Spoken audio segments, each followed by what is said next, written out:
Buenas tardes, estimados amigos y suscriptores, y nuevamente nos estamos viendo en nuestros encuentros dominicales desde Casa de Ucrania. Y hoy tenemos un invitado, nuevamente un invitado muy especial, un invitado que yo personalmente aprecio muchísimo, con un gran conocimiento, máster en las ciencias económicas. Creo que, ¿para qué lo digo, no? Mejor que se presente solo.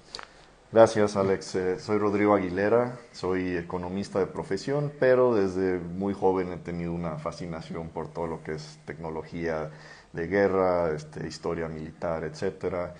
Y bueno, profesionalmente he trabajado con algunos think tanks de defensa, como el International Institute of Strategic Studies en Londres, donde viví mucho tiempo. No sé si han leído o han visto publicaciones como The Military Balance. Yo Me he imagino colaborado que para esa publicación, entonces creo que vengo con al menos un poquito de podemos decir que experiencia. juntando estas dos pasiones, por la economía y por el modelismo, Y el modelismo. y el modelismo, porque nuestra plática yo creo que va a tener va a ser multifacética hoy. Hablamos y de la estética de la guerra y de el aspecto económico de la guerra, y bueno, con un experto que realmente trabajó con muchas revistas, con muchos medios específicamente militares, podemos debatir un poquito los temas serios y no en el nivel de comentarios en internet, ¿no? Podemos solicitar también a Rodrigo una opinión profesional y experta sobre algunos aspectos. Y me gustaría comenzar porque con anticipación empezamos a recibir comentarios. Ya, ¿ves? Tu fama está corriendo delante de ti. Empezamos a recibir comentarios. Uno de estos comentarios me gustaría citarlo así tal cual viene. Lesa, ¿cómo viene el comentario? Es imposible ganarle a un país nuclear. Vencer a un país nuclear. Es imposible vencer a un país nuclear. Comentario muy profundo. Estoy de acuerdo, muy serio, ¿verdad? Entonces, vamos a solicitar una opinión de nuestro experto. ¿Qué tan válido puede ser este comentario, esta afirmación? Bueno, los verdaderos expertos en estos temas son los vietnamitas, ¿no? Que le ganaron a una potencia nuclear. Tener armas nucleares obviamente te pone en un estatus de potencia militar que muy pocos países, solo un puñado de países pueden... Reducir un círculo limitado, y ¿no? que Ucrania en algún momento lo fue. Sí, antes del luego, Tratado de Memorándum de Budapest, exacto. Si quieres, luego podemos hablar un poco de eso. Por supuesto. Pero la idea de que simplemente tener armas nucleares te permite usarlas como un arma cualquiera pues es algo que no ha ocurrido, salvo en la Segunda Guerra Mundial, donde tal vez hubo una justificación más razonable en ese conflicto particular, pero en ninguna otra guerra que ha involucrado una potencia nuclear se han usado esas armas. ¿Por qué? Porque las consecuencias de hacerlo serían muy catastróficas para la opinión pública, o sea, prácticamente es imposible que un país que use armas nucleares... Para cualquier administración, para cualquier gobierno, esto ya sería una tumba. Catástrofe. O sea, perderían totalmente la opinión pública que puedan gozar. Y eso incluso aplica a una dictadura como Rusia, no tanto porque Putin sufriría las consecuencias internamente, sino que las sufriría externamente. O sea, países que hoy día apoyan a Rusia como que a medias, bueno, se puede decir como China, por ejemplo, ahí sí ya creo que cruzarían, o sea, prácticamente te conviertes en un paria ¿no? Total, exacto. Entonces, las armas nucleares te sirven, te garantizan que tú como nación, o sea, si fuera una guerra existencial, te salvas, ¿no? Si los chinos desembarcan afuera de Washington D.C., pues jura lo que Estados Unidos ahí podría usar un arma nuclear justificadamente, ¿no? Si Ucrania tuviera intenciones de invadir y conquistar Rusia, pues es posible que Rusia... Pues dicen que sí, ¿verdad? Hay quienes dicen que sí, pero no es una guerra que desde la perspectiva rusa se pueda justificar como una guerra existencial. Sin embargo, los rusos piensan que para ellos es la guerra existencial. Sí, se les ha mentido que es una guerra existencial para ellos. Como pero... en su tiempo a los alemanes, ¿no? Mintieron la propaganda nazi, ¿no? Sí, o sea, las dictaduras no se les puede creer, punto. Pero Putin creo que está muy consciente de que sabe que no es una guerra existencial para ellos y que habría consecuencias de usarlo. Mientras el objetivo militar de Ucrania sea liberar los territorios, nada más. Me parece muy bien. Ajá. O sea, perdón por interrumpir, es que me surgió también una duda en el transcurso de tu comentario, cuando empezamos a decir, ¿y qué criterio, entonces, ya con respecto al comentario, qué criterio vamos a tomar vencer si un Estado, cómo va a considerarse vencido? Sí. Entonces yo creo que desde el punto de vista profesional también hay que aplicar este momento, porque para empezar no se puede vencer un país, se puede vencer un Estado. Vamos a diferir entre Estado y país, ¿no? Son cosas etnopolíticamente distintas. Y por otro lado, ¿vencer en qué sentido? No se trata de destruir, por ejemplo, a Rusia en este sentido. Vamos a ver qué objetivos pone Rusia, qué lo que va a considerar su victoria y cómo lo considera Ucrania. Sí, creo que son completamente distintos. El objetivo ruso sí es destruir Ucrania, pero el objetivo ucraniano es liberar los territorios, sálganse de nuestro país, igual que Vietnam durante la guerra de Vietnam. Quedarse en Vietnam las fronteras de 91. No pensó conquistar a Estados Unidos. Simplemente sálganse de nuestro territorio. Y entonces podemos decir que en la historia hay precedentes de que un Estado nuclear ha sido vencido, ¿no? Y no fue solo una vez.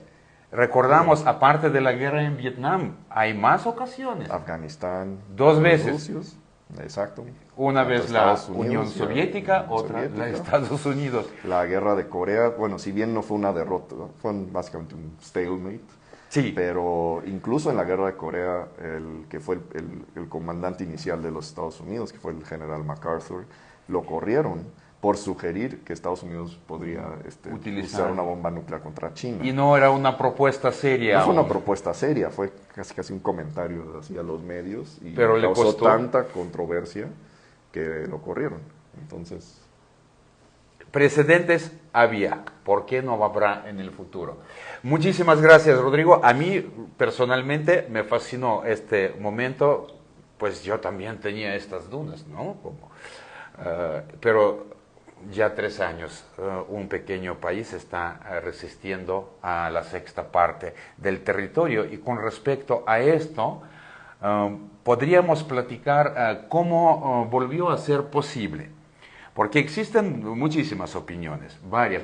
Yo creo que ya tenemos la primera repercusión. ¿Tenemos preguntas o comentarios? Sí, nos dicen que, hola, tengo un par de preguntas. Un par de preguntas, maravilloso. Hola, ¿qué tal? Muchas gracias. Les recuerdo, estamos muy agradecidos por participar en nuestros debates. Hagan sus preguntas, comenten.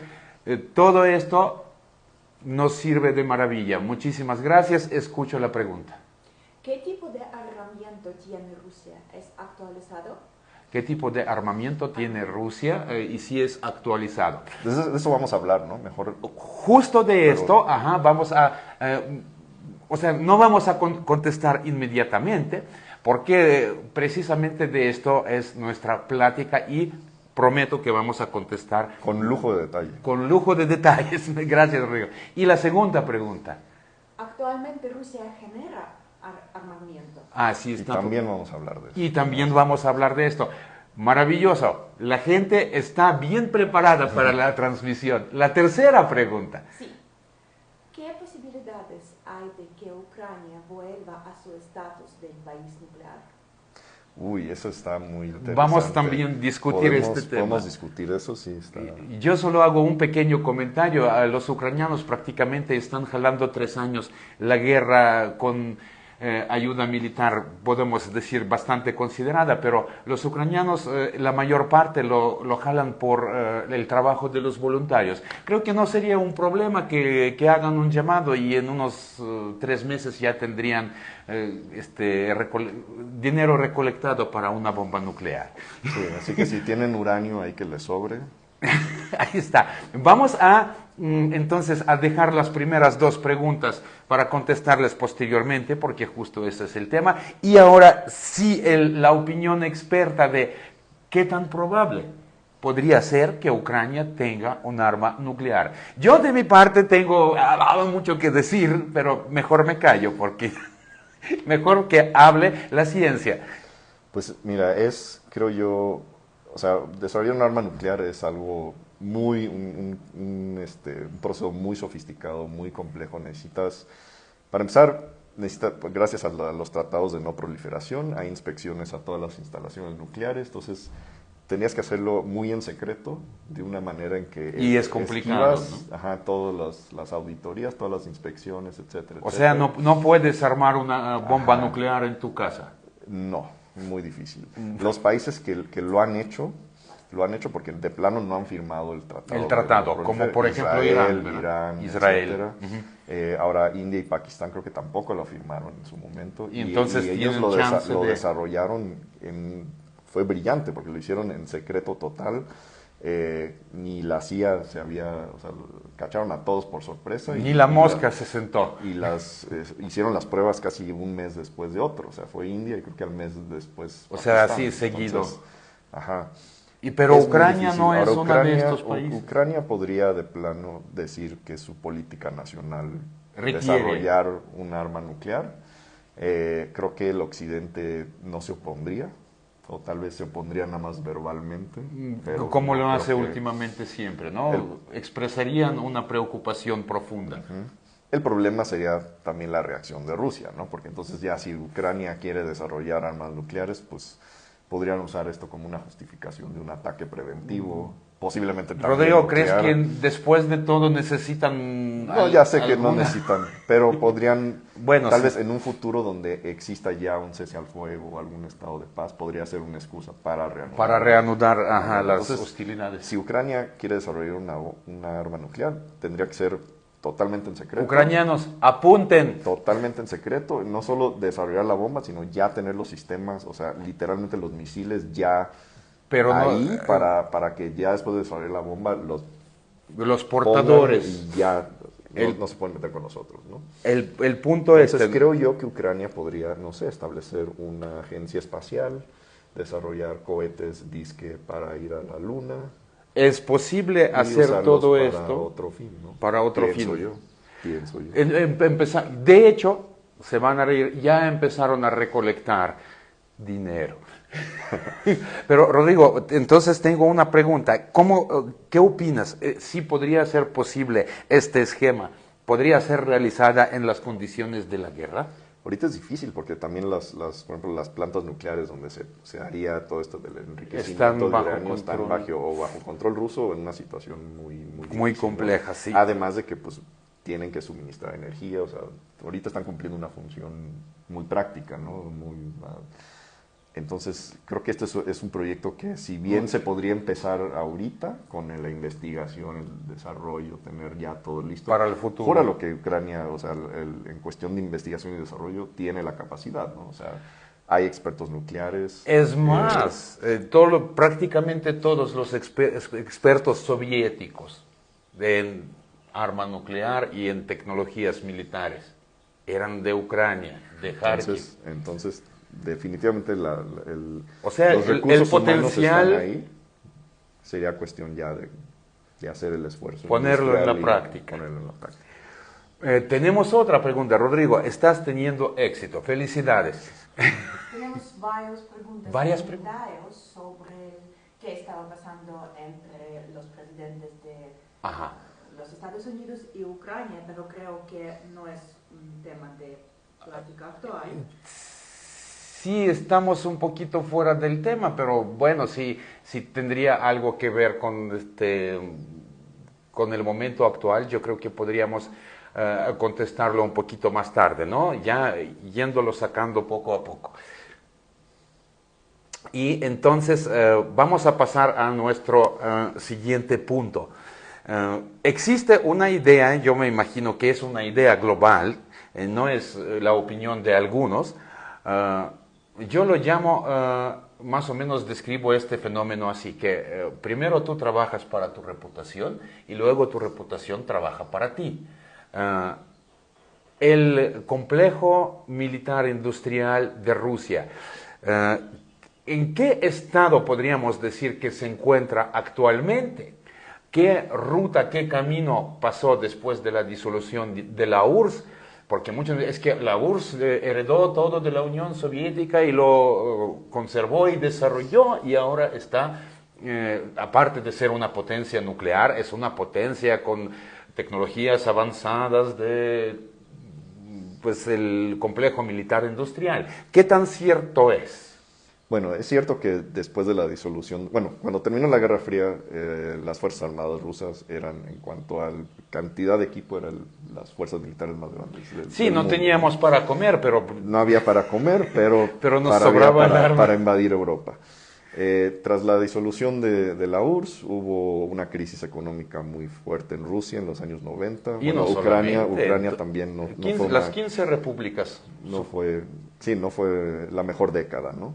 Todo el ajuste de una economía un proceso normal, ¿no? Ajá, comunista al capitalismo, pues fue algo catastrófico pasar, ¿no? Y no todos lograron pasar del sistema económico planeado al mercado libre. Ahora, Bielorrusia es el ejemplo. Ahora Ucrania también heredó un ejército bastante grande. Y para empezar, heredó... y armas nucleares. Armas nucleares, el tercer arsenal nuclear que posteriormente se dio. Sí, pero en general, sin hablar de lo nuclear, o sea, el arsenal hubiera sido uno de los más grandes de la OTAN en ese entonces, o incluso hasta la fecha. El problema, pues, es el dinero, ¿no? El problema son todos los intangibles, o sea, los tanques se ven muy bonitos en los desfiles y demás, pero los intangibles son todo lo demás, ¿no? Entrenamiento, logísticas, capacidades... Mantenimiento. Y en ese sentido, pues tanto Ucrania y Rusia les fue muy mal después de la Guerra Fría. Tuvieron que almacenar mucho de ese equipo. O sea, pasarlo a conservación. Y bueno, diferentes estados de conservación. Y después de varios años, cualquier equipo militar se empieza a deteriorar, ¿no? Yo voy a interrumpir un poquito para que nuestros...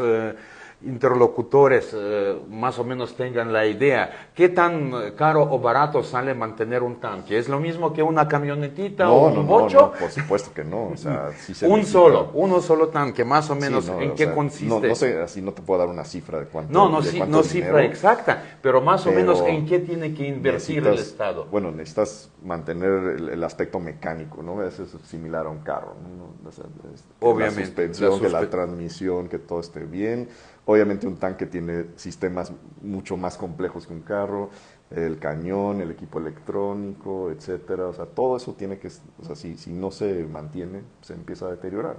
Y mientras más lo dejas en almacenamiento, más te va a costar después sacar ese tanque o ese vehículo. Desconservarlo. Entonces es cuestión son los países que mantienen bien almacenadas las cosas, son países que tienen dinero para invertir en ese almacenamiento, y simplemente Rusia no... O sea, las cosas resultan que no son tan sencillas, ¿no? No es lo mismo que nada más ya acomodaste tu tanquecito en la cochera y ahí está, nada más le das una trapeada cada año, ¿no? Ahora imaginemos qué cantidad más o menos aproximada porque no solamente se trata de los tanques, hay carros blindados y otro tipo de transporte. O sea, como economista, imaginar un presupuesto... Absolutamente, es de locos, o sea, es de locos. Nosotros ni sabemos cómo se llaman estos números, ¿no?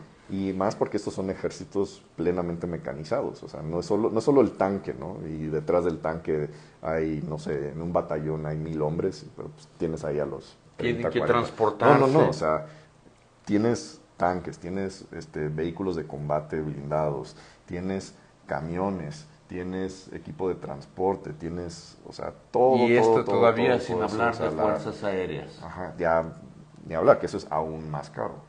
Aún más caro, porque un tanque medio chatarra, medio lo puede sacar y puede disparar, pero un avión, pues necesita volar. Y sí, o sea, por eso no ves aviones chatarra en el aeropuerto, ¿no? O sea, todos tienen que estar en un cierto estado. Para que tengamos la idea de cómo funciona esto, porque cuando entramos en un debate, ¿no? Que es que esto tiene esto, ¿no? Nunca pensamos qué es lo que cuesta. Y tenemos otra pregunta, creo. Súper, adelante. ¿Y los mantenimientos son anuales o cada cuántos meses? Uy, bueno, aquí ya me están haciendo preguntas como si fuera yo el experto técnico mecánico. El encargado del almacenamiento. Voy a tratar de contestar yo, porque a mí sí me tocó estar en el ejército, no que me tocó, es obligatorio, era. El mantenimiento es diario. El mantenimiento para es un vehículo diario. que está en servicio, ¿no? Y para los conservados. Y para los conservados, sí, bueno, en teoría deben ser así. En la práctica. En la práctica depende del estado que está conservando. Y también hay muchos niveles distintos de mantenimiento, o sea, no todo el equipo tiene el mismo nivel, o sea, el equipo más nuevo obviamente le dan un mantenimiento más seguido, el equipo más viejo es el que dejan. Y bueno, el ejército también, el ejército soviético en su tiempo era un ejército muy desigual en cuanto a las capacidades de cada división, por ejemplo. O sea, tenían 4 diferentes categorías de divisiones. La categoría A eran los que estaban listos para, si hubiera una guerra mañana, esos pueden pelear, ¿no? Sí, pero ya la categoría B, C, por ejemplo, las categorías C ya necesitaban de conscriptos, o sea, necesitaban del reclutamiento de las reservas y demás, porque era una división que existía solo en papel. O sea, prácticamente son diferentes tipos, ¿no? Diferentes grados. El ejército no es una cosa tan sencilla, ¿no? Que solo hay unos miles de hombres, unos miles de armas y transportes y ya está, ¿no? Es un sistema súper complejo. Y a diferencia de un país que tiene recursos como Estados Unidos, o sea, una división de reserva en Estados Unidos, tal vez no puede pelear al día siguiente, pero tal vez en un mes sí. Porque todo esto requiere tiempo, inversión, o sea, tremendo. Y creo que ya tenemos otra pregunta, luego. ¿Cuál es la verdadera capacidad de producción de los tanques, vehículos militares, etcétera, de Rusia hoy en día? Lo que se entiende, digo, muchas de estas cifras son un poco secretas. No están cosa en el acceso libre, vamos a decirlo. Y de hecho creo que es algo de lo que queríamos hablar al rato. También. Si estamos hablando de producción de tanque, por ejemplo, de un tanque nuevo, son unos cuantos cientos al año, que no compensan las pérdidas. Estamos hablando de pérdidas, son de miles al año. Justo ahora yo creo que vamos a pasar a este momento. Y lo que Rusia ha hecho, y vamos a explicar al rato en mayor detalle, es lo que ha modernizado muchos tanques viejos para hacerlos más o menos compatibles. Usables, compatibles. Pero la mayoría de los tanques que se usan en Ucrania no son tanques nuevos, son tanques viejos que se han modernizado de alguna manera u otra. Muchas gracias por tu respuesta tan completa. Ahora que yo creo que sería conveniente preguntar, ¿en qué entonces estado estaba el ejército ucraniano al momento después de la disolución de la URSS? Ya vimos, ¿no?, que prácticamente podemos decir que el armamento fue repartido de acuerdo a ciertos tratados entre las exrepúblicas. ¿En qué estado persistía el ejército ucraniano para los inicios de los años 90? Pues como decía, muy mal estado. O sea, muy mal estado. Si lees, por ejemplo, una copia del Military Balance, que el Military Balance cada año tiene una lista de todo el armamento de todos los países del mundo. Y pueden ver una copia de, no sé, 1995 y van a ver en Ucrania miles de tanques, miles de vehículos, etcétera. Pero, repito, ¿en qué estado están? ¿En qué estado? ¿Qué grado de entrenamiento tenía el ejército en ese entonces? Y aunado a esto fue el problema de la crisis política durante el Euromaidán. Y la razón por la que Rusia tan fácilmente, por ejemplo, tomó Crimea fue porque había una desorganización política. Porque Ucrania prácticamente no tenía ejército en todos los sentidos, en función. O sea, estaban ahí, había una base, de hecho hubo bases en Crimea que llegaron los hombrecitos verdes rusos con algunos separatistas ahí, haciéndose pasar como gente común que quería ir a tomar la base, y no había ninguna respuesta, no sabían qué hacer. O sea, no había coordinación, por así decirlo. Ahora me gustaría esas bases se entregaron sin un solo prácticamente. Ahora, un pequeño detalle. Después de que la URSS se disolvió, la corrupción no se ha ido a ningún lado. La cosa es que, aparte de bienes y otras cosas que heredaron las 15 repúblicas soviéticas de la URSS, ellos heredaron también un enorme grado de corrupción. Que además empeoró con el gobierno en ese entonces, que era un gobierno prorruso, pro-oligarcas, etcétera. Exactamente. Entonces, para el Estado, ahora sí ya pasamos a la invasión de Crimea, ¿no? A 2014. Y de hecho, sí, muchos comentan. Entonces, sí, Ucrania no quería ceder Crimea, ¿por qué no se resistieron? Pues vamos ahora a comparar. Para aquel entonces, aproximadamente a cada soldado ucraniano caía 3, 4, 5 soldados rusos, aproximadamente así. No soy experto, pero más o menos así era la proporción. Es un punto, otro punto, como dice Rodrigo, no había la coordinación. La gente realmente, ni los soldados, ni oficiales, ni alto mando, no sabía qué hacer en este sentido. Ahora, la situación mejoró un poco en los meses después. O sea, cuando los rusos trataron de hacer lo mismo en el Donbass que con Crimea, ahí sí ya se enfrentaron a un ejército un poco más coordinado, un poco más organizado. Pero aún así, o sea, hubo una creación de muchas milicias, tanto de los dos lados. Exactamente, y quiero hacer un pequeño comentario. También a ese tiempo le pertenece la apariencia de los famosos batallones nazistas, batallones voluntarios, que a muchos les gusta tanto poner como argumento. El batallón Azov fue creado precisamente cuando Rusia empezó la guerra híbrida en Donbass. El batallón Azov, el batallón Donbass, había varios, el sector derecho. Podemos preguntarnos por qué surgió, por qué este fenómeno, y de ahí, ¿no? Pasó la narrativa de que en Ucrania es puro nazismo. Porque normalmente, me imagino, ahora sí corrígeme si estoy mal, la parte más activa en el plan de defender la soberanía de un Estado bajo la amenaza son precisamente las fuerzas derechistas, porque de eso se trata la ideología, ¿no?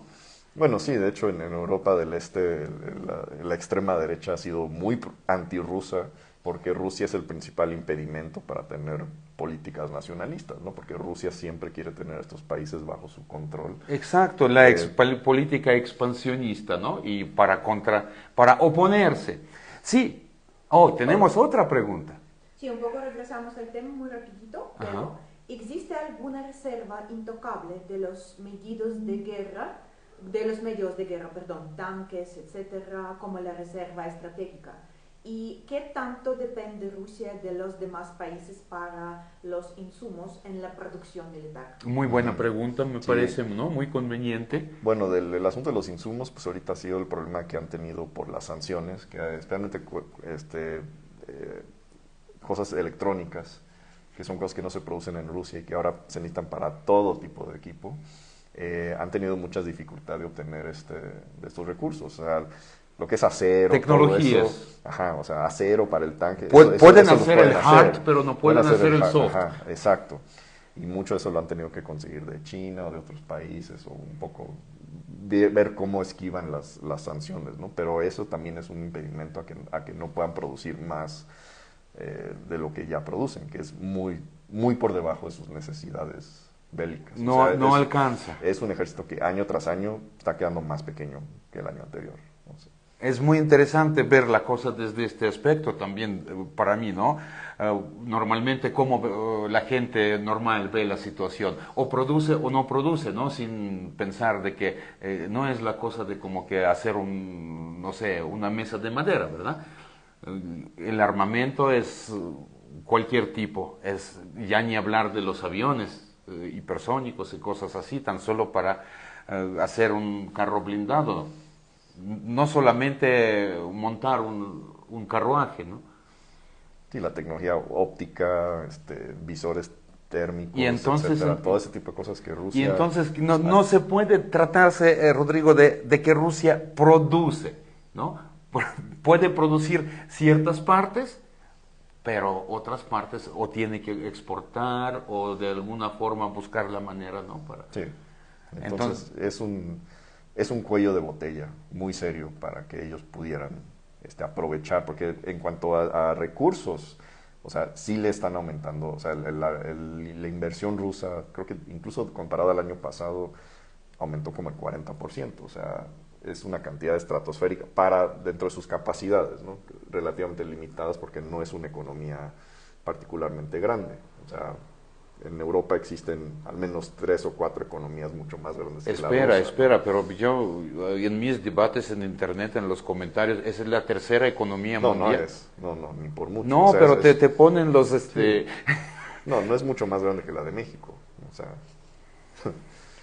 digo, en Europa, Italia, Francia, Reino Unido y Alemania, por cada una de ellas tiene Producto Interno Bruto mucho más alto que el entonces ruso. como economista, una pregunta seria, yo luego después termino de los batallones nacionalistas, una pequeña parte, pero ahora la cosa más seria. En el sentido económico, o sea, como profesional en economía, ¿a qué se debe poner atención para juzgar qué tan grande, qué tan fuerte es la economía de un Estado?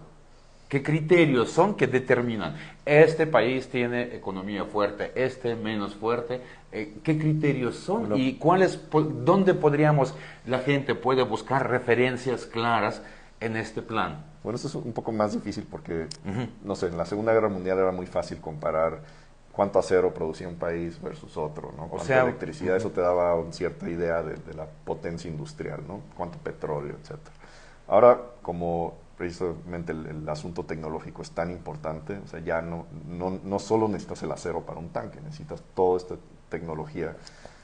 Existe ese know-how, si no existe lo puedes importar, cómo le vas a hacer para importarlo, etcétera, y ahí vienen los problemas. O sea, Rusia es una dictadura, se puede dar el lujo de asignar un porcentaje de su economía a la industria bélica, que un país democrático de Europa no puede, ¿no? O sea, Rusia ahorita está invirtiendo, creo que la última cifra que vi, casi el 8% de su PIB en guerra. En cambio, el promedio de la OTAN es 2%, en algunos países hasta menos. Ahora, en conjunto eso aparentaría ser más, ¿no? Pero también hay que pensar que en el occidente, por ejemplo, la mano de obra es más cara, tienen que pagarle a los soldados, todos esos intangibles que los rusos simplemente no invierten porque no les importa a la gente. Simplificando, podemos decir que vamos a decir, en una báscula siempre ganará una dictadura en este plan teórico, ¿no? Porque está menos limitada dentro de su sistema social, económico, político, ¿no? O sea, puede distribuir los recursos con más seguridad sin pedir permiso, Sí. ¿verdad? Creo que las dictaduras son mejores para empezar guerras, pero para seguirlas a largo plazo ya no tanto. Es un fenómeno histórico y de social. nuevo el caso de la Segunda Guerra Mundial es muy bueno. O sea, democracias liberales no solo le vencieron militarmente al eje, sino construyeron muchísimo más equipo que el eje. Y ni siquiera hablando de países grandes como Estados Unidos, etcétera. El Reino Unido casi todos los años de la guerra, hasta el puro final, estuvo produciendo más aviones y más tanques que Alemania nazi, siendo que Alemania nazi tenía controlado toda Europa y demás. Pero aquí vienen factores, por ejemplo, en el Reino Unido a las mujeres fueron a trabajar a las fábricas. En cambio, en Alemania nazi, como era un país de extrema derecha, pensaban que la mujer tenía que estar en la casa, no había esa cultura para que se involucraran en el esfuerzo. Había más machistas, por así decirlo. Entonces, por factores como esos, pierdes guerras, la verdad, pierdes guerras. Y las dictaduras tienen demasiados problemitas de estos a largo plazo que no les ayuda a pelear a largo plazo. Para que veamos que no todo es tan sencillo. No todo es tan Amigos, sencillo. piensen antes de debatir las cosas que realmente son complejas. Y vamos entonces, yo en corto, termino, ¿no? Como saqué este tema de los batallones, sí, en el inicio de la guerra híbrida de Donbass, algunos batallones voluntarios fueron creados por voluntarios precisamente como una especie de milicia, porque realmente Ucrania aquel entonces no tenía prácticamente nada para defenderse. El ejército estaba destruido solamente en los tiempos de Poroshenko, cuando empezó la reconstrucción, ¿no?, del ejército. Y también, nada más para agregar esto de los milicias, también había cualquier cantidad de milicias de extrema derecha del lado ruso también, ¿no? O sea, entonces, no lo vamos a olvidar. Aunque acusen, digo, ahí sí no voy a opinar, digo, yo personalmente no soy de extrema derecha, ni muy simpatizante de la extrema derecha. Creo que en una situación de si te están invadiendo, pues cualquiera que agarre un rifle es bueno, ¿no? Es que simplemente... si invaden a México y hacen un batallón del Yunque, yo no me quejaría, ¿no? Yo digo, digo, es la parte proactiva en los tiempos difíciles. Como ya Rodrigo nos sacó la conclusión, ¿no? En los tiempos de la guerra sí sirven los de la mano dura, pero ahora el chiste, ¿no? La tarea del gobierno es encontrar este balance donde ustedes ya hicieron su trabajo y ¿qué pasó después? Ahora, y Batallón Azov, como cualquier otros, fueron aceptados, entrados en el ejército regular de Ucrania, reformados, reorganizados y como son parte, ahora desde 2019 son parte del ejército regular, obviamente están pasando una selección muy estricta, porque como cualquier ejército tiene sus reglas y sus estatus, no podemos hablar de que exista algunos batallones aparte. Es distinto, o sea, las causas por las que se formó un batallón como el de Azov en el 2014-15 versus cómo está estructurado ahora. De que haya gente con ideología de extrema derecha, puede ser que sí, no lo dudo. Digo, por supuesto. Pero a mí lo que más, cuando debaten este tema y acusan a Ucrania de ser país, de solapar a nazis, los rusos también tienen uno de esas milicias, también tienen grupos, por ejemplo el Rusisch. No, te digo, más. Rusia es un estado fascista, punto. O sea, me disculpan, pero si vamos a criterios sociales, sociológicos, como eran, ¿no?, los 14 puntos de estado fascista de Umberto Eco. Cabe todo, ¿no? Pero el tema es... El país que está haciendo las cosas que hicieron los nazis es Rusia, punto. O sea, no hay debate. Yo creo que esto también lo tenemos que debatir, pero ahora nos reunimos para hablar un poquito del armamento. Y me gustaría también presentar... tenemos pregunta. Si regresamos al tema de armamento, entonces los arreglos que le hacen al armamento, ¿los hacen más efectivos para el ataque? Los hacen más efectivos, todos los arreglos que hacen para la modernización. Sí, si quieres ahorita platicamos un poco de eso. Vamos a pasar ahora sí directamente y a contestar preguntas anteriores, porque somos así de muy chismosos y podemos seguir hablando. Pero me gustaría presentar la parte estética que está ahora adornando nuestro estudio. Son los modelos de tanques hechos por nuestro experto. Aparte de saber trabajar con la cabeza, sabe trabajar con las manos. Yo lo veo desde cerca, amigos, es fascinante, es un trabajo tan minucioso. No me imagino qué paciencia y qué pasión hay que tener. ¿Nos podrías presentar estos modelos, estos tanques? ¿Qué modelos son? ¿Y cuál es su diferencia entre ellos? Este es un Leopard 2, es un tanque alemán que ha sido donado a Ucrania. De hecho, es el tanque de Occidente que más se ha usado en Ucrania. Les han dado, creo que como 60 ejemplares más o menos, o más, 70. Y este pues es icónico porque es muy representativo del diseño de la OTAN, occidental, la filosofía de tanques de la OTAN. O sea, cada tanque tiene su filosofía. Hay filosofías muy distintas entre los tanques occidentales y los tanques rusos. Hablaremos de esto. Es un T-72, modelo AV. Este es un tanque de finales de la Guerra Fría, más o menos, y es lo que vamos a hablar. ¿No que era muy moderno? No. El T-72 es uno de los tres principales tipos de tanque que usa Rusia hoy día. El otro es el T-80 y el T-90. Todos los tanques rusos tienen un linaje común. O sea, provienen del diseño... De un modelo como básico, ¿verdad? Que es el T-54 o T-55 de los años 40. O sea, fue después de las finales de los años 40. Y a partir de ese tanque, T-55 es como generalmente se le conoce, todos los tanques rusos han sido evoluciones de ese tanque. Y tienen ciertas características comunes, que por ejemplo son más pequeños. O sea, interrumpo. A ver, corrígeme si estoy bien. O sea, hubo un modelo básico y todo el tiempo ese mismo modelo lo estaban modificando. Se ha mejorando, pero la filosofía básica se quedó. No ha cambiado. Entonces las características de estos tanques son más pequeños que los occidentales, más bajos, la altura les ayuda, la baja altura les ayuda. Entonces son mejores, es fácil esconderse, es más pequeño. Tienen ciertas ventajas. La habilidad de esconderse creo que es una de las pocas ventajas que tienen. Generalmente tienen una torreta en forma de domo, eso es lo más característico. Si ves un tanque que tiene la torreta como en forma de domo, es el tanque ruso. Es un tanque ruso. Ahora, en este tanque no sé, tal vez no se aprecia. Para preparar un buen pastel. Pues no sé dónde, porque hay muy poquito espacio, porque precisamente los tanques rusos son más pequeños y son más incómodos.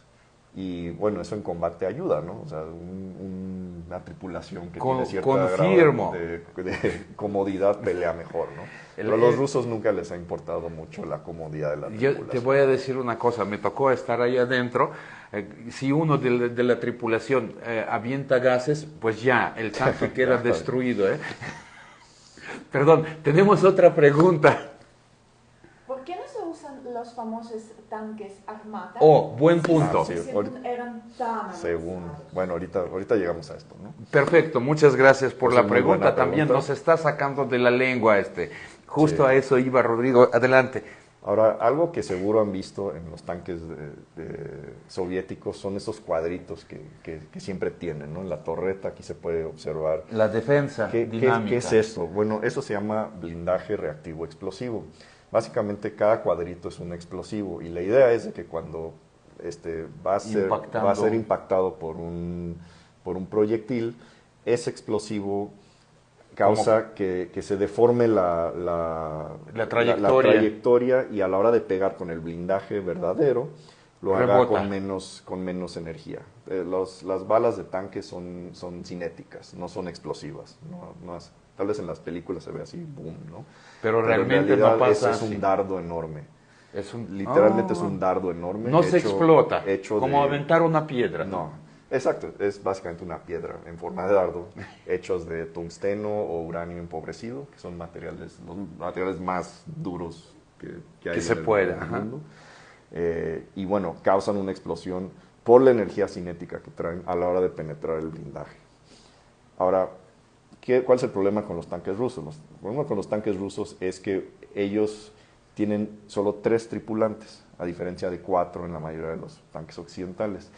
El que maneja, generalmente está aquí adelante, el cañonero. Tenemos, ¿verdad? Tenemos unas ilustraciones, creo, ¿no? Sí. A ver. Y tienen el comandante. Lo que no tienen es el cargador, porque los tanques rusos... ¿Nos puedes enseñar aquí más o menos dónde se encuentra la tripulación? Bueno, este es a ver, este es este. A ver, ¿cuál?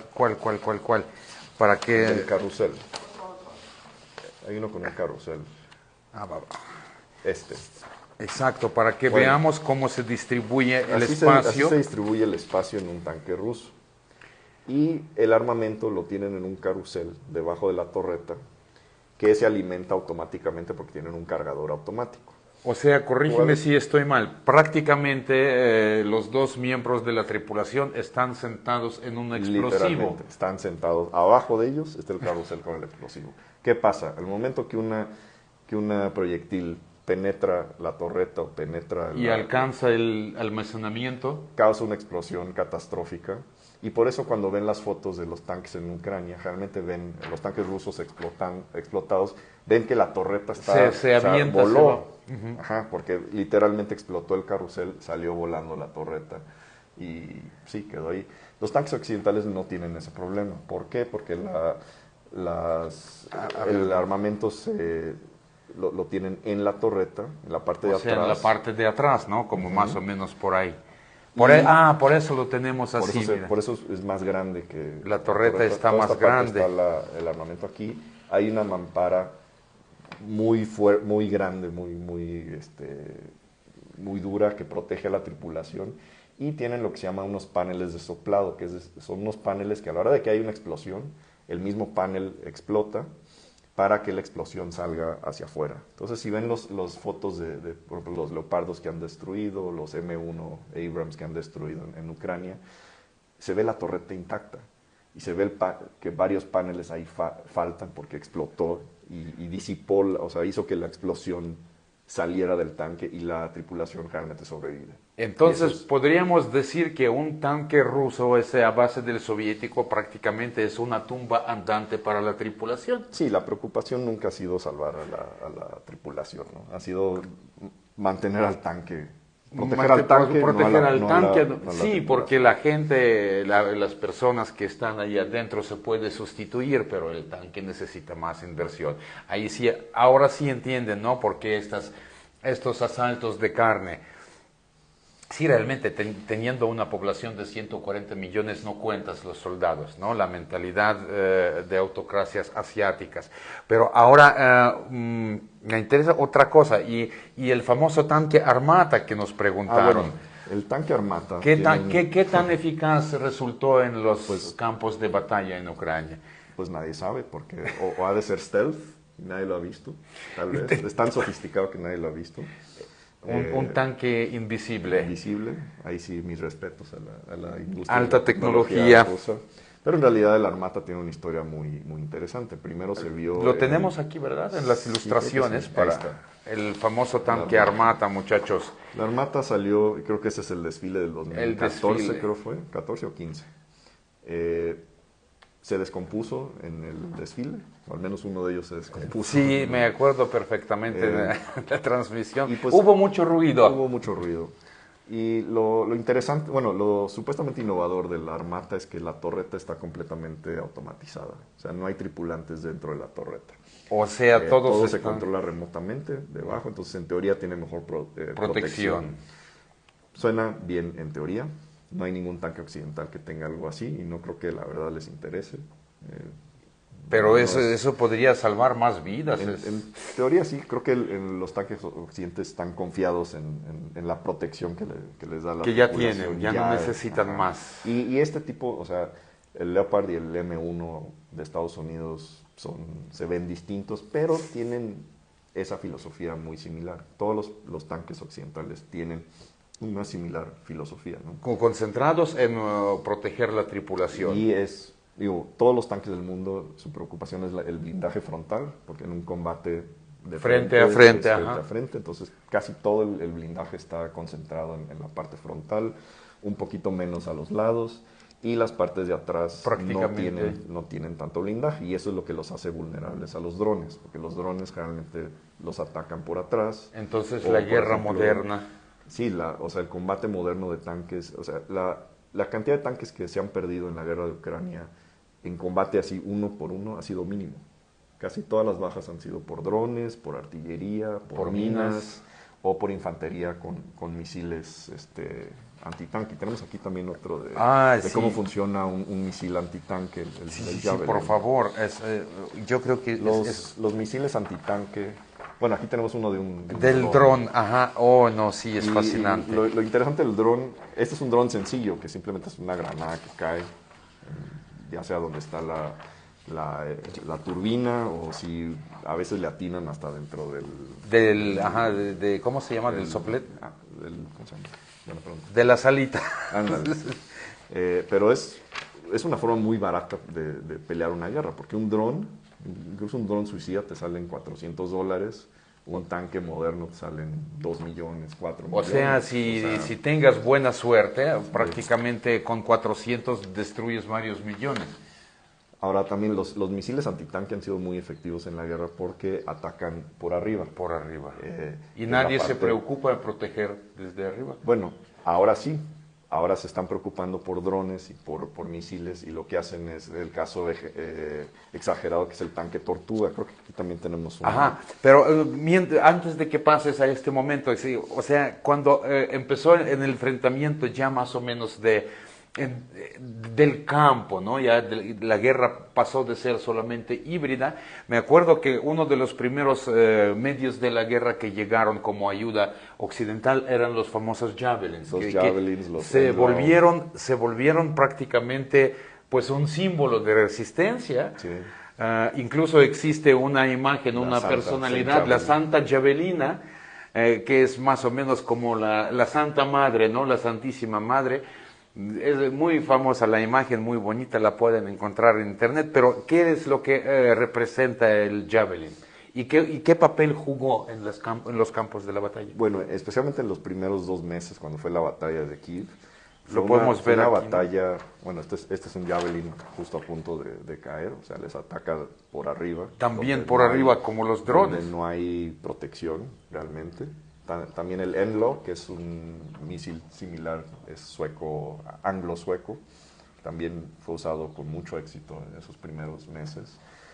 Lo que ayudó mucho fueron equipos de infantería, o sea, aquí es donde viene la mala coordinación entre infantería y tanques. Un tanque en una guerra como por ejemplo la guerra del Golfo es casi invencible en el desierto, porque no hay donde la infantería se pueda esconder. Esconderse, o sea, pura guerra de máquinas. Cuando ya estás peleando en un ambiente boscoso, urbano. Donde hay espacio, ¿no? Donde hay espacio, pero donde se pueden esconder. Esconderse, ajá. Ahí los tanques sufren mucho contra la infantería. Porque un infante llega con un Javelin o con un Enlo, se esconde en los árboles, se esconde en los escombros, etcétera, y los tanques, siendo una máquina bastante pesada y poco maniobrada. O sea, un tanque no se puede esconder, realmente no se puede esconder. Además hacen ruido, realmente se olvida los ruidos que son. Espanta. O sea, un tanque o lo ves o lo escuchas desde lejos. Entonces, coordinación de artillería, equipos de infantería, todo eso contribuyó a que Ucrania ganara la batalla de Kiev. Aunado también a los problemas logísticos rusos, que la famosa columna de no sé cuántos kilómetros que se quedó ahí atascada en una carretera. Para que vean, muchachos, la guerra no es como que una pelea así, es un complejo de sistemas tan complicados que ahora sí entendemos. Y ahorita, ¿no? la tecnología favorece mucho al defensor, que es lo que ha ayudado mucho a que Ucrania, tan solo la guerra de drones. Ajá, sean drones, sean misiles antitanque, etcétera, ha ayudado mucho a Ucrania a defenderse, como también lamentablemente ayudó a Rusia cuando fue la contraofensiva. La contraofensiva donde ahí esas mismas ventajas que había tenido Ucrania durante el primer año de guerra, ahora fueron ventajas rusas, ¿no?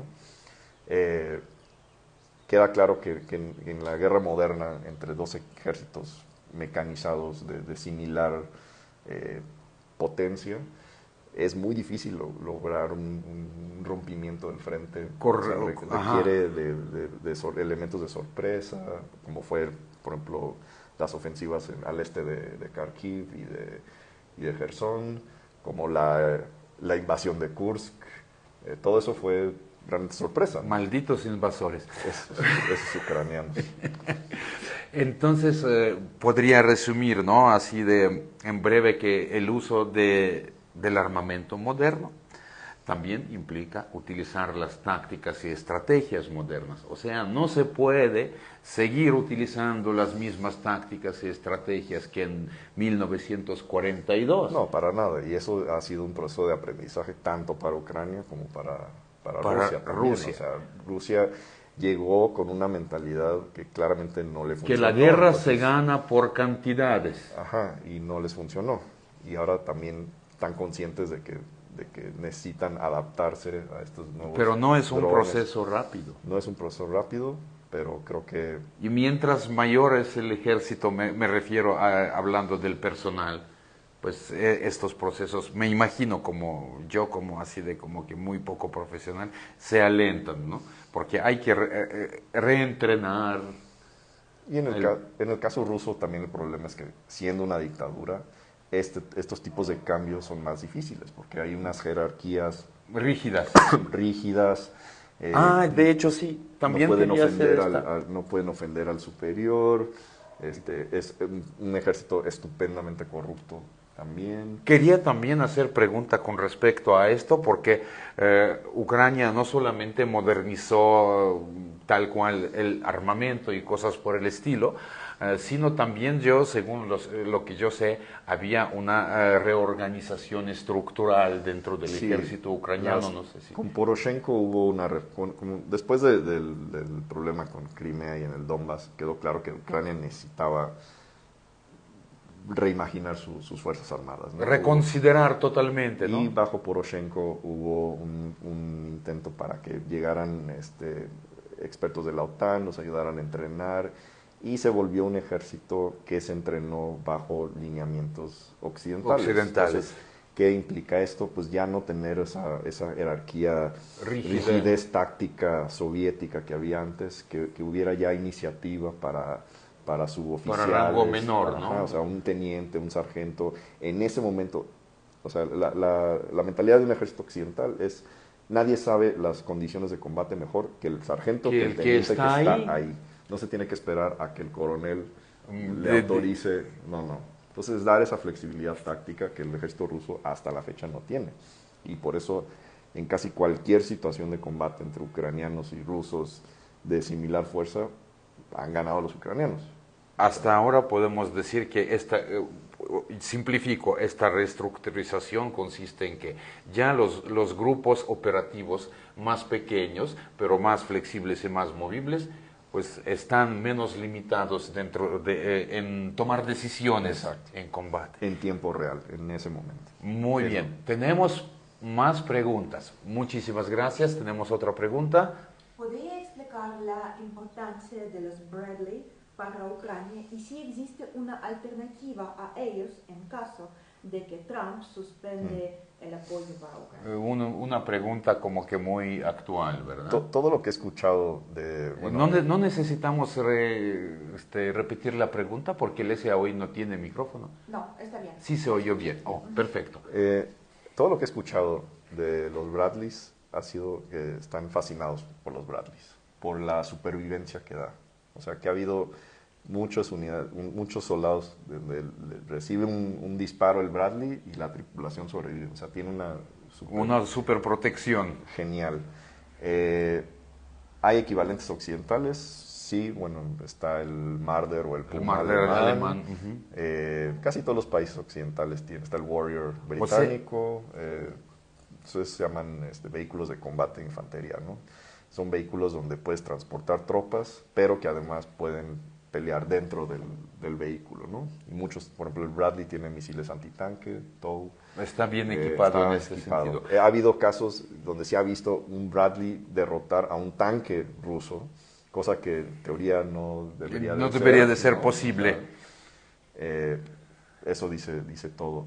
Creo que el Bradley ha sido muy exitoso, muy buen vehículo. Ahora, ¿de dónde pueden conseguir más? Pues va a tener que ser de Europa. O sea, pero en Europa existen algunos modelos que podríamos decir analógicos, que podrían ser no peores por lo menos. Bueno, de hecho yo creo que el Puma alemán tal vez es el mejor de esos. Hasta le gana. Entonces, es mucho más nuevo, pero el problema ahorita es Estados Unidos realmente es el único país de la OTAN que tiene suficiente equipo en reserva que puede donar. Ajá. Esa es la gran diferencia entre Estados Unidos y la OTAN europea, que la OTAN europea después de la Guerra Fría básicamente vendió su equipo de sobra, redujo el tamaño de sus ejércitos. Entonces ahorita sintiéndose muy tranquilos, ¿no? Sintiéndose muy tranquilos. Entonces ahorita tienen ejércitos que son muy tecnológicamente avanzados, muy bien entrenados, pero muy pequeños. Son ejércitos que no durarían mucho combate de la intensidad de la guerra de Ucrania más de un mes o 2 meses. Entonces esto puede ser... Eso es lo difícil, ¿no? De dónde... Ahora sí, como esta pregunta nos está sacando la siguiente. ¿Qué tan vale la pena entrar en el pánico con respecto a los últimos acontecimientos? ¿A qué me refiero? Punto de vista económico. Yo creo que estás mucho más informado que yo en este plan. ¿Qué tan grande fue la ayuda militar? Tenemos una pregunta. Justo al tema, sí. ¿Cómo ven las perspectivas económicas para Ucrania a corto y mediano plazo en cuestión de la capacidad de producción, inflación y el PIB?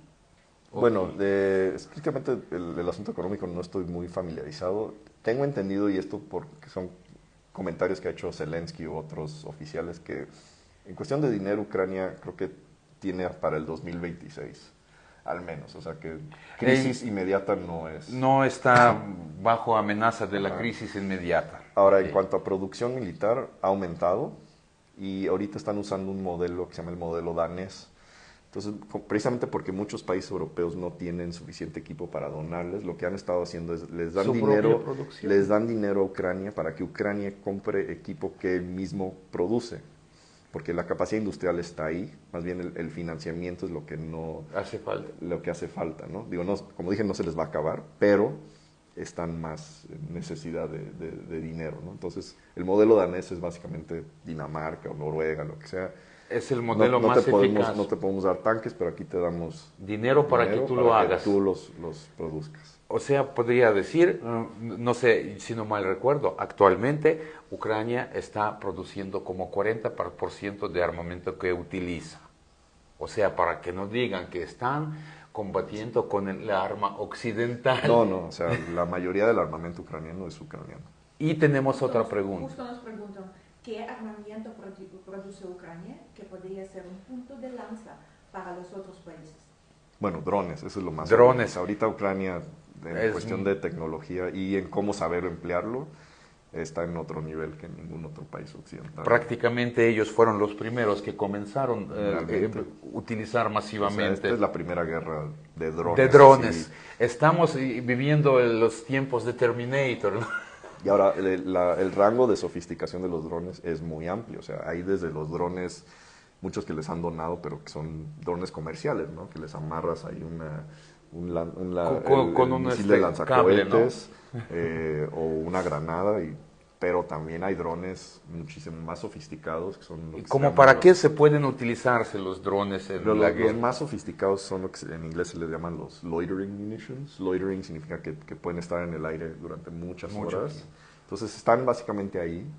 Los buitres. Como buitres, realmente. Inicialmente no tienen un objetivo específico, pero en el momento que tropas en el campo vean, mira, aquí nos están disparando una artillería. O sea, son para como que recopilar y mandar los datos. Y en ese momento, y son drones suicidas, ¿no? O sea, kamikazes. La mayoría son kamikazes. Y, por ejemplo, o sea, cuando una persona habla de los drones, lo primero que se ocurre son drones voladores, pero hay otras máquinas no tripuladas, ¿no? Marítimos. Han sido muy exitosos también Ucrania. Saludos al crucero Moscú y los demás. Entonces, y marítimos, y terrestres, y aéreos, prácticamente podemos decir que esta guerra sacó para afuera la tecnología de drones. Sí. Y entonces este es su punto crucial militar, ¿no? Pero también, obviamente, el uso de cada tecnología supone el oponer algo. ¿Qué tal se oponen los rusos a los drones? ¿Qué tan exitosos fueron? Bueno, ha sido tanto para resistir drones. Bueno, Rusia, desde antes de la guerra, se le reconocía por sus capacidades de guerra electrónica. Y la guerra electrónica sigue siendo muy, muy efectivo. En muchos casos, cuando ellos usan sus drones, tienen que apagar sus sistemas de electrodefensa. Son tan buenos que acaban con sus propios drones, ¿no?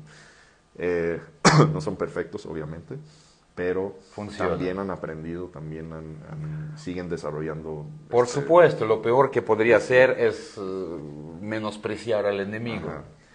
Entonces, en ese tipo de capacidades ya es un ejército que también da miedo en ese sentido, ¿no? Porque tienen ya 3 años de experiencia que ningún país de la OTAN tiene este tipo de combate. Y si en algún momento Rusia decidiera invadir a algún país de la OTAN, pues lo va a hacer con tal vez un ejército que es más pequeño por todas las pérdidas que ha tenido y aún así no necesariamente el mejor entrenado del mundo, pero ya con una experiencia de guerra moderna que ningún país tiene. Entonces eso más bien es lo que hace que Ucrania sea tan importante como realmente el primer bastión, ¿no? Porque Ucrania ya tiene esa experiencia, ya tiene esas capacidades, ya tiene el conocimiento. Sí, en el continente pues ya no había guerras de este tipo, pues yo le calculo como 80 años. Sí. Tenemos otra pregunta. Hoy, amigos, realmente muy agradecidos a ustedes porque fue una gran repercusión. Creo que sí tocamos un tema doloroso. Sí, última pregunta sobre los drones. ¿Podrán los drones compensar la falta de los efectivos militares y hasta qué grado? Pues hay un dicho, y esto se ha dicho desde cuando se empezó a hablar de que el poder aéreo iba a ganar guerras, pero hasta la fecha para toda guerra necesitas soldados para tomar territorio. Sea como Entonces, sea, pero la gente... el dron te podrá servir para destruir cualquier cantidad de equipo enemigo, etcétera, pero al final vas a necesitar hombres para mantenerlo. Y mujeres, también hay muchas mujeres en el ejército ucraniano. De hecho, vas a necesitar tomar terreno, mantener el terreno, quedarse ahí, atrincherarse, etcétera. O sea, no se puede escapar. Todavía no llegamos a un grado de guerra tipo... De la guerra totalmente. Terminator. Totalmente de drones. Sí. Todavía no llegamos ahí. Tal vez en algún futuro sí, pero ahorita no.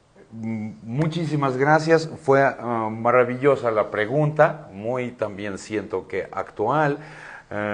¿A qué pasamos? Yo nada más quería mencionar, porque creo que no hemos contestado las... Ajá, justo. El asunto de la modernización de los tanques rusos.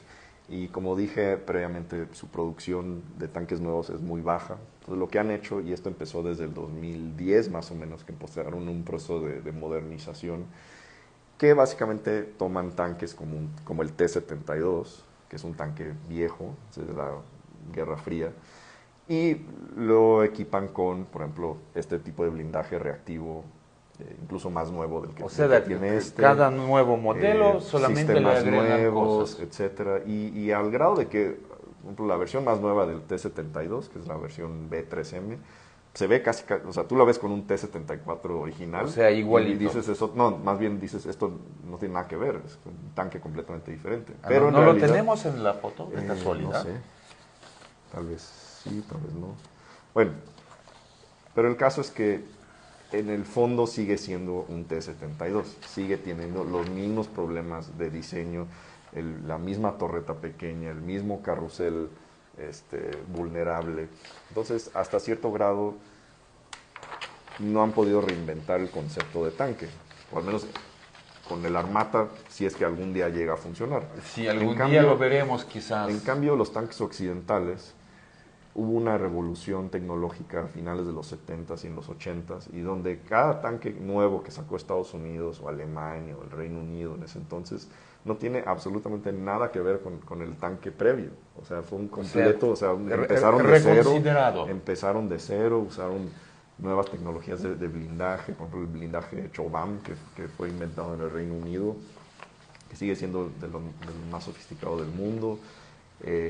Todo este tipo de cosas, o sea, cada generación de tanques occidentales ha reinventado la idea del tanque como tal. Y en esos diseños que salieron en los 80s, creo que finalmente avanzaron tecnológicamente muy por encima de lo que tenían los soviéticos.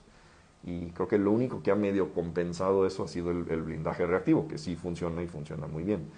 De hecho, Ucrania le ha puesto blindaje reactivo a algunos de los Leopards más viejos. El modelo 2A4, que es como de los años 80, también le han puesto blindaje reactivo, a los M1 también les han puesto. Sí, entonces, pues el ejército no funciona si no aprende. Entonces, aquí entre nuestras ilustraciones encontré una foto muy interesante. El tanque Tortuga, sí. Muy interesante. Empezamos, como que lo mencionamos antes, un poquito del tanque Tortuga. Esto no es de Mad Max. Pues yo lo pensé, yo soy fanático de Mad Max. Esto es lo que se les ha llamado comúnmente un tanque Tortuga, que es básicamente un tanque donde le ponen la defensa, una coraza adicional, y no es blindaje particularmente o sea, fuerte. Son unas varillas, son varillas, ¿no? Básicamente metal. Se ve impresionante. Ajá, como de chatarra casi.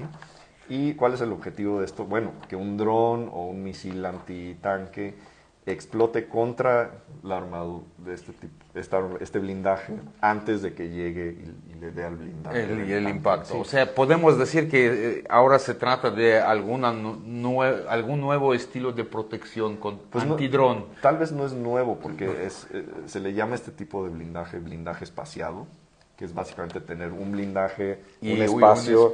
Y de hecho el Leopard usa blindaje espaciado en esta parte frontal. Este es modular, este se le puede quitar.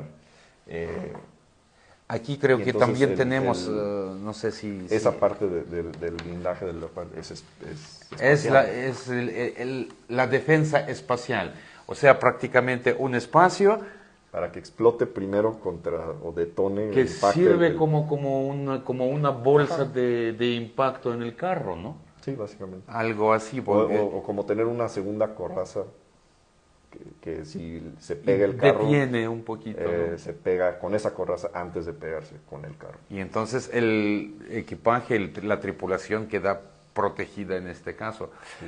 O sea, básicamente el blindaje bueno no es es aquí. El frontal. Ajá.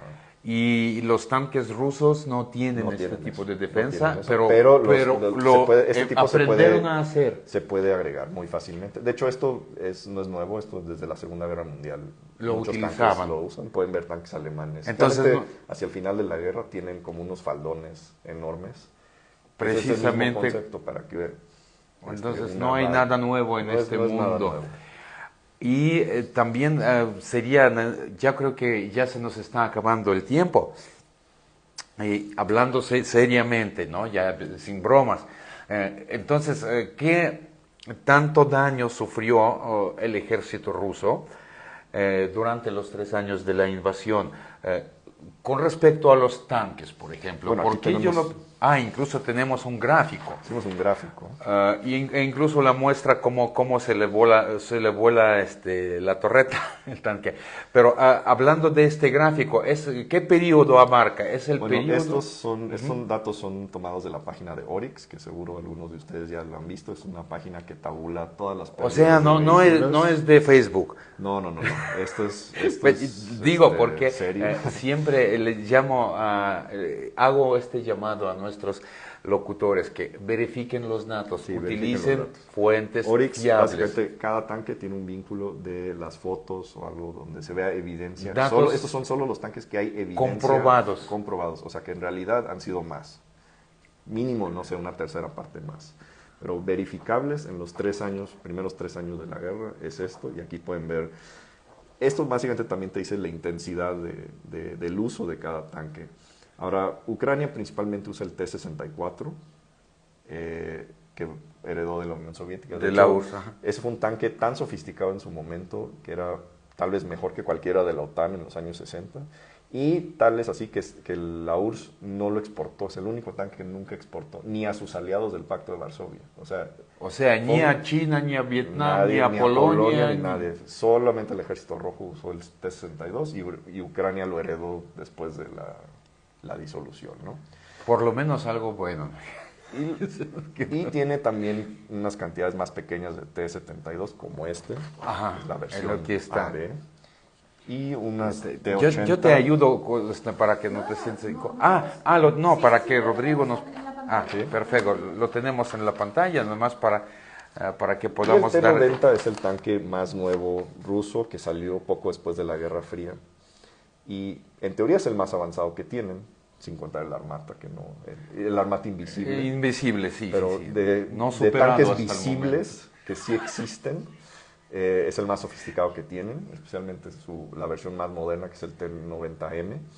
Pero han tenido solo 180 bajas. Y no es porque sea tan bueno que no lo pueden destruir, sino porque realmente tienen muy poquitos de ellos. Entonces aquí te dice, la mayoría de las bajas rusas han sido el T-72, que es un tanque como de la Guerra Fría. Muchos de ellos se han sacado de almacenamiento. Es el más común. Ese es el tanque más común. Y el T-80, que es un poco más nuevo, ese salió a finales de los 70s. Pero también hay mucha variedad en la calidad de los variantes. Y realmente la mayoría de los que han destruido son variantes que salieron en la segunda mitad de los 80 o principio de los 90s. O sea, pero el equipo nuevo ha sido muy poco. O sea, eso lo que quiere decir prácticamente no hay una producción intensa en Rusia de los tanques nuevos. Veríamos más T-90 y menos T-72. O sea, se vería que ya se reemplazó ese acervo de tanques viejos por tanques entonces nuevos, lo que están utilizando son los que sacaron de la conservación. Básicamente. Perfecto. Incluso han perdido 252 T-62. Ese es un tanque único. Viejísimos. Ese es lo sacaron de los museos. Sí, casi. También hubo evidencias del uso de T-34, el famoso. Yo creo que todavía en varias ciudades y pueblos podemos encontrar los monumentos. Yo creo que los están desmontando y mandan a la frente. Pero sí, sin bromas realmente puede haber... no se quiere decir que ahora pues ya Rusia está utilizando tanques remodelados y que prácticamente pues la guerra se acaba porque Rusia no tiene tanques. Sí los tiene y los sigue produciendo.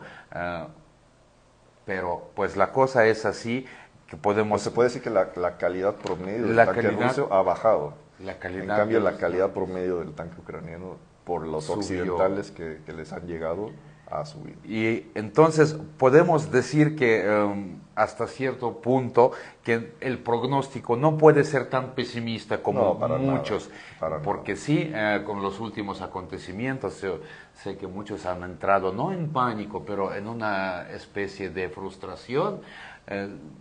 La guerra todavía no termina. Todavía no termina. Ucrania y las guerras no se cantidad... acaban con una firma de papel. No. Entonces, amigos, por favor, ánimo, todavía seguiremos luchando.